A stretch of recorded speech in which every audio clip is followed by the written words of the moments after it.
শুভ সকাল, আসসালামু আলাইকুম। আমি মোহাম্মদ নাইক সালে, instructor automobile technical training centre Gopalganj. তো আজকে যেহেতু আমাদের প্রথম ক্লাস, তাই না? প্রথম ক্লাস বলতে বন্ধের পরে আমরা আজকে আসছি। তো আমাদের এই ক্লাসে আজকে আমরা শিখাচ্ছি হচ্ছে এই যে লেভেল 1 সম্পর্কে ধারণা দেবো আমরা, ঠিক আছে?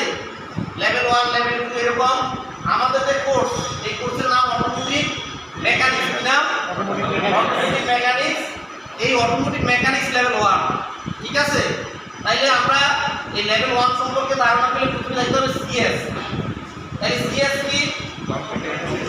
মানে সক্ষমতার মানদণ্ড। আমি যে লেভেল 1 এই কোর্সটাতে যে সিলেবাসে যা যা আছে, অর্থাৎ এই সবগুলি সিএস থেকে নেওয়া, ঠিক আছে? অর্থাৎ আমাদের যে জবগুলি আছে সেই জবগুলি কোথা থেকে নেওয়া? ওইখানে কি টুলস ব্যবহার করছে, তারপরে যন্ত্রপাতি যা যা সব ওইখানে বিচার দেওয়া আছে।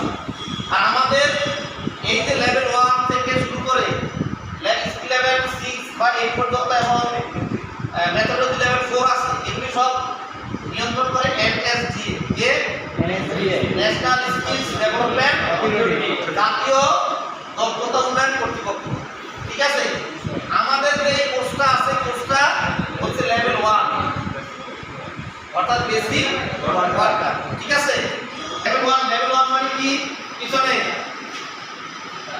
একবার পিছনে দাঁড়ান, আপনি দাঁড়ান। লেভেল 1 মানে কি? বেসিক ওয়ার্কার, ঠিক আছে? ওকে। তারপরে এনএসডি মানে কি? এনএসডি